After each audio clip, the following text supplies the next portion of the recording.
Is a book review of Doctor Strange Omnibus by Stan Lee and Steve Ditko. It includes all of the brilliant Steve Ditko work for Doctor Strange. And there's the covers on the back. This book came out in 2017 and it's all predominantly in colour. It's got a fairly decent selection of bonus material. Wouldn't say it's brilliant. However, the book itself, of course, you can see, is fairly thin. Restoration, the artwork is absolutely superb all the way through, but 430, 440 odd pages. Beautiful artwork, beautiful stories. So what's in this book? Of course, you've got a couple of, now the first story was in July 1963, then finishes in July 1966 with Strange Tales 146. Got some introductions, and then you've got this first story. Now, Doctor Strange, Master of Black Magic, doesn't even feature on the front. Now, the first issue he appears, I think, is on issue 117. They really didn't promote Doctor Strange, even though they were saying he was the most amazing, etc., etc. Fan favourite. However, we don't seem to bother including him on the cover. But eventually, of course. So you've got Doctor Strange. Now, this one is quite oddly drawn. It's against Nightmare. It's one of those first issues that doesn't really fit. You think, was this more like one of the standard backstories? Like, will this ever turn up again? It does say that it will that there will be a next issue with Doctor Strange. But you've got Baron Mordo, of course, got the Ancient One sitting there. Now, Ancient One, to me, was always the May Parker, Aunt May, sort of always having problems just at inopportune times. So when you need him, suddenly he would collapse, or he'd have a bit of a this, or he'd be in a coma or something. There was always a problem. And then Doctor Strange would have to sort out him as well as save the world. Dormammu turns up. I'm going to destroy the world, but by the way, you've got to sort out the Ancient One. But it was still, that was Doctor Strange for you. And finally, you get the origin issue. The origin issue, weirdly, still doesn't even mention him on the cover. So, as if he didn't exist. The stories are very short as well. They're only about 5-6 pages. First one was only 5 pages. So you've got Doctor Strange, origin, and of course classic origin. You find obviously Baron Mordo being disciples with obviously Doctor Strange, Stephen Strange. They become they learn more and more magic, and obviously Baron Mordo is evil and Doctor Strange is on the good side. Well, we hope. Of course he is. So Nightmare World, I love that one. Good old Nightmare turns up again. But you've got the great bits of the dimensions. You've got that oozing sort of all the various landscape. It's always eternally changing sort of thing that was in Doctor Strange. Also, Baron Mordo. You had quite a repetition in terms of the Mordo, Nightmare. So eventually, of course, that did change a bit. And you've got some, I love this one, Possessed. Brilliant story there. 8 powerful, pounding pages, proof positive. And then you go on to the Purple Veil. I love where he's got, it's just great stories, absolutely. And then another one with a TV studio where it's great house story. Issue, which is 121. This was Witchcraft in the Wax Museum, and you've got Mordo turns up. Now Mordo does turn up quite a bit in these books. He's a regular character. You can't put him down. Never put him down. But you do have, of course, Nightmare turns up again. Good old Nightmare. Now this is where it started. You actually had a real half page strip on the thing there. So Challenge of Loki, and you got Thor turned up. Now the artwork's slightly odd in this one because it's been inked by George Bell. And then another just odd mystic story here, which is a fine story. But Baron Mordo again. Good old Baron Mordo. He's still challenging for the top job. But now the story really changes. You've got clea, or clea, depends how you want to say it. And Dormammu, of course, the classic Dormammu.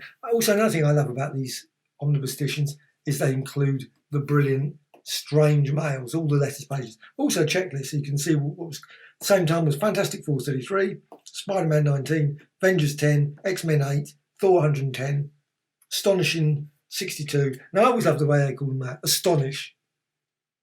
Not all Suspense 60. Not Tales of Suspense, but Suspense, as if they didn't really call it Tales of Suspense at all. So was this issue strange, I suppose? Demon's Disciple. Demons again, another letters page there. Then Torboro. And you still got, of course, got the Human Torch story. He shared the issues with the Human Torch. So, and also then, of course, after Human Torch left and the Thing, it was Shield. So you've got some more lovely letters pages. I love letters pages because, of course, you learn what was people were thinking at the time, what was their interest in the storyline. And the feat of Doctor Strange, of course, you got good old Dormammu and Mordo. And lots of other sort of magicians turning up into the story. Another, I love this one again, Mighty Marvel Checklist. This one is Behold a Distant Star. That was a great story, Fantastic Four. Face to face at last with Baron Mordo. The artwork in this was just so, this must have been absolutely awesome at the time. This was really moving into completely different style of work than generally any other magazine. This was quite, I think, unique. Can't think of anything particularly that was out that was really like this. I mean, you had Zatanna, etc., but in terms of Mandrake, I suppose, but it wasn't this way at all. It really went into the really weird, and I mean, obviously the Asgard stories, Thor sort of became a more cosmic scale, but I think this was even more cosmic than that. And this was just really awesome with the dimensions and nameless land, a timeless time. Great story, that one. Earthby, and this was also a thing was very rarely mentioned. I mean, most stories back in the Silver Age period, back in the 60s, they were about 2 issues at most. You'd have like the crossover one. You'd have Hulk versus the Avengers and Fantastic Four. But this was spread over like 10 issues. Really, I bet at the time people were saying, well, when's this story going to end? When's this story going to end? But of course, when you got it in Omnibus edition, you could read it all lovingly in one nice sitting, and just great story. I love this bit where it goes off and tucks himself away in a star to the sun to save himself from obviously Baron Mordo. And even more story, you've got just great story where the Ancient One, of course, problems again from the Ancient One. You even got Eternity kicking into the story, and clea, of course. This is just cosmic level stories. They were just classic stories, and I think this book, even though it's fairly short, is still a brilliant. Now there was Essentials edition, and also of course Marvel Masterworks, and there's been a Monster edition, I think, of all the quite a lot of these stories, and obviously they're probably even more impressive. I have never yet read the Monster edition of the Steve Ditko. Certainly, it's brilliant. Again, Dormammu again. Just this story continued on for a long time. Lots and lots of issues with none beside me. But just beautiful artwork all the way through. Now, a bit of a letdown, I always think. Once you've got this real high sort of wow concept, Dormammu and Eternity, then you sort of end up with sort of nondescript villains. They're always quite a little bit of a letdown. Mr. Rasputin. I mean, obviously they have their powers, but at the same time, they're not really in the same league as Doctor Strange. Doctor Strange is basically to become the Sorcerer Supreme. He's the best of the best. The End at Last. That's just a classic. Just absolute classic. Majestic Marvel. And, brilliant. The End. The End. Thus ends the most bizarre adventures in the annals of mystic arts. And in a way, that's obviously because it was the end. So, superb. And of course, you've got clea there. Just great character. Strange Males, and then finish it off with this lovely, slightly goes back in time because this is 1965. This is the annual. The Wondrous World of Doctor Strange. I don't know why they didn't put it in, slot it in where the time would have been about. Putting it out of order, it's always a bit odd. The Wondrous World of Doctor Strange, of course, you've got Spider-Man, and he's got this average enough magician. However, of course, he's powered by some enchanted wand, as they always are. And he's obviously can beat Doctor Strange and Spider-Man for most of the annual. Must have been a great annual to get.